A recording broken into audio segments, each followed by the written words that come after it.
Hello, magandang araw sa ating lahat. Welcome back sa ating YouTube channel, Alday Shop TV. At ngayon magre-repair tayo ng electric fan na ayaw umikot. Meron na tayong iba't ibang tinalakay tungkol sa pagre-repair ng electric fan. Pero ito'y panoorin nyo, baka sakali makatulong sa inyo. Okay, mag-troubleshoot na tayo. Una, gagamit tayo ng multi-tester para malaman natin kung okay pa yung motor at kung merong continuity.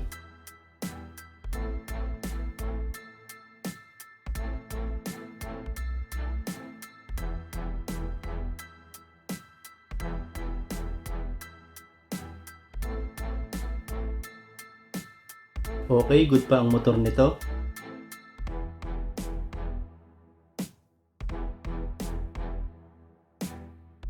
Ngayon naman subukan natin paikutin yung shafting gamit ang ating kamay. Kung nararamdaman nyo na madulas yung pag-iikot niya ng shafting, huwag nyo munang isipin na baka capacitor ang sira. Ngayon naman subukan natin isaksak. Umikot lang ng konti tapos tumigil na. Subukan yung iikot ng inyong kamay para malaman nyo kung masikip yung kanyang pag-iikot. Pero sa katulad nito, nakikita nyo sa video, masikip siyang iikot. At may narinig kayong umuugong. Subukan ulit nating iikot ng ating kamay, yung pinaka-shafting na yan. Next step, tingnan yung maigi yung gagawin ko sa video. Baka ito yung problema na inyong electric fan.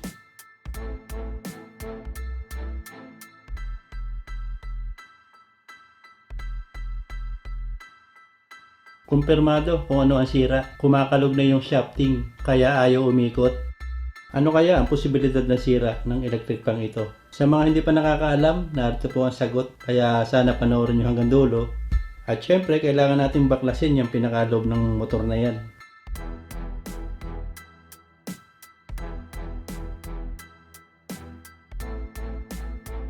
Para matanggal nyo yung pinaka-back cover na yan, sungkitin nyo yung pinaka-clip na nandiyan sa pinaka-harapan, katulad ng yung nakikita sa video. Kasi itong back cover na to, hindi ito yung may screw sa likod.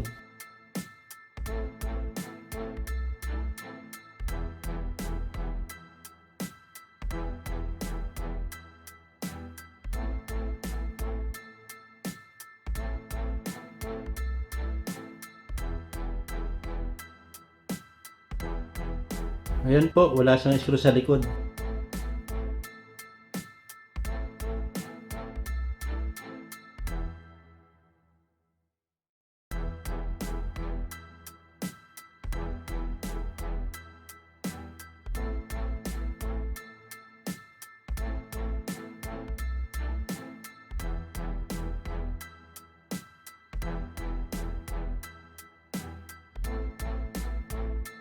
Tapos tanggalin natin yung pinaka-screw dito para mapaghiwalay natin yung pinaka-leg ng electric fan at saka yung motor.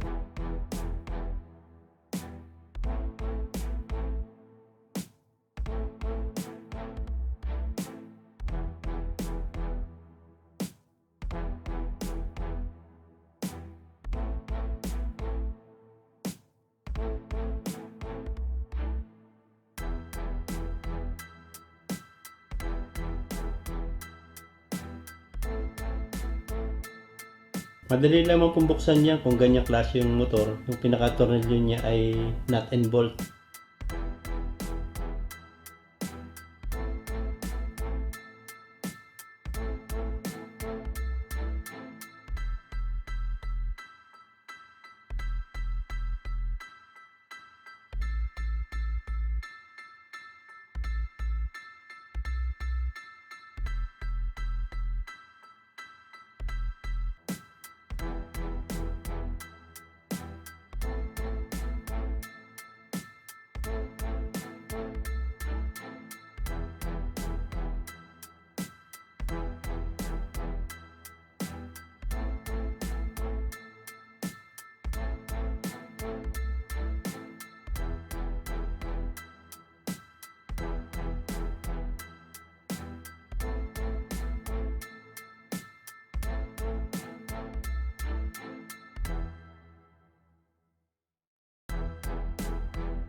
Kung balak nyo na kayo na lang mag-repair ng electric fan, bawal na bawal po ang nakamanicure. Siguradong dupong sa dumi ang inyong kamay. Halos wala rin po itong pinakaiba dun sa mga nauna nating video. Bushing yung ating pinalitan at saka yung shafting. Yun nga lamang, magkakaiba sila ng troubleshoot na ginagawa. Hindi sila magkakapareho. Pero isang parts lang yung kailangang palitan. Kung hindi na nakapix yung wiring connection nyo, lagyan nyo ng cable tie.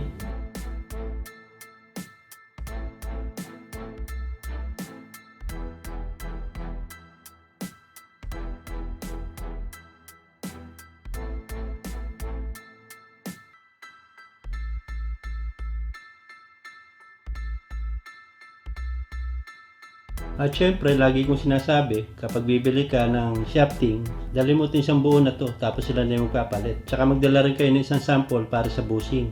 Kung ganito po yung housing ng inyong motor, napakadali lamang itong palitan ng pinaka-bushing niya. Hindi nga lamang ito pwedeng paulit-ulit binubuksan. Mabilis maputol yung pinakapaan yan, yung pinaka-lock.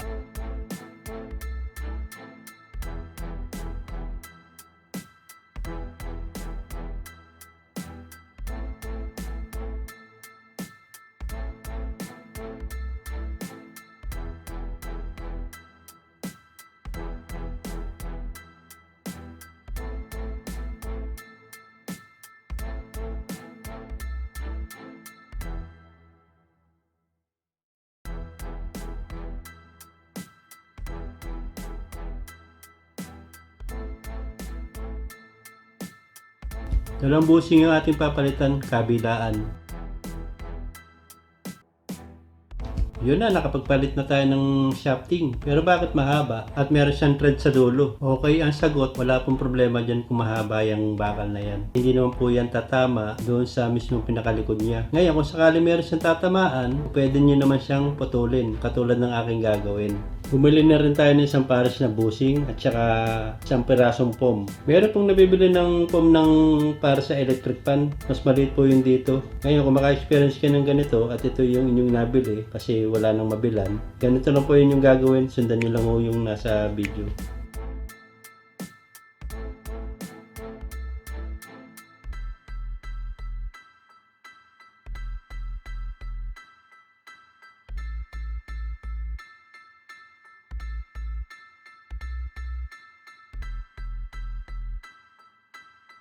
Tanggalin nyo na rin yung lumang foam na yan.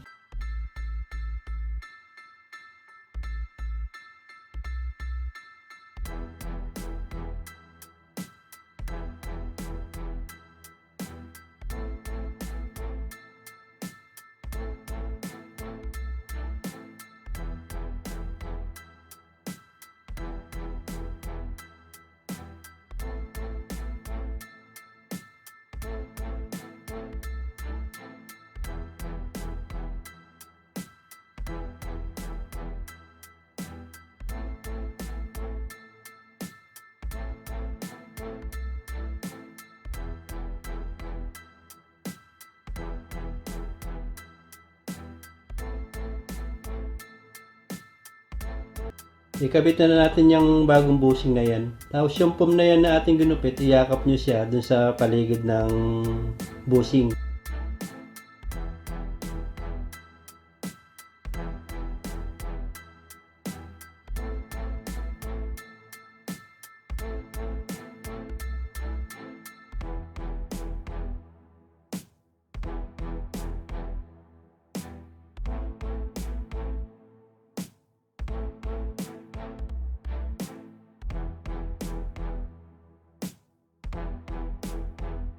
Tapos gagamit tayo ng mahiwagang tornilyo na yan para may lapat natin ng maigi yung pinakalak ng bushing na yan at hindi tayo mahirapang itupi yung pinakapaanong lock nung para sa bushing.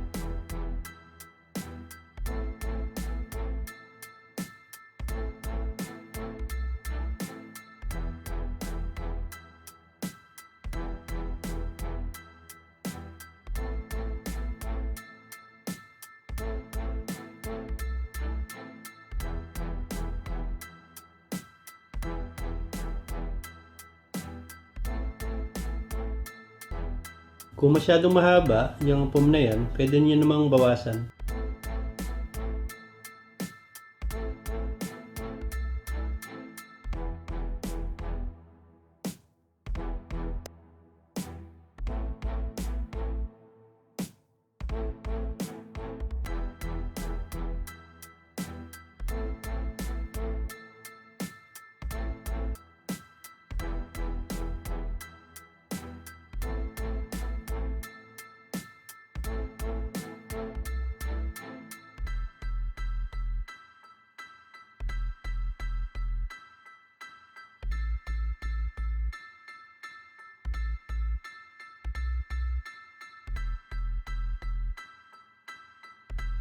Tapos na yung ating pagpapalit ng bushing. Ganun lang kadali.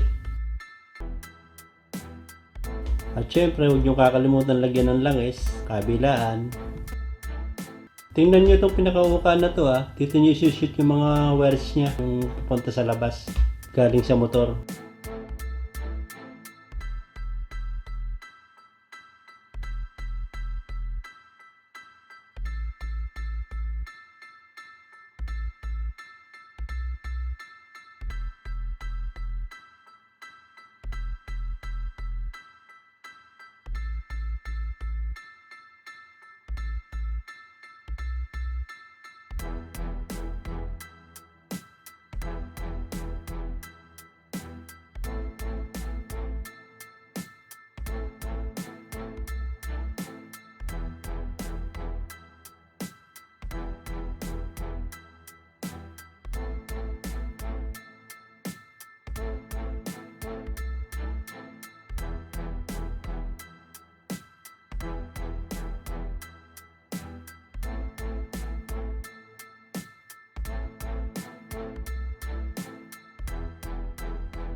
Okay na, umiikot na.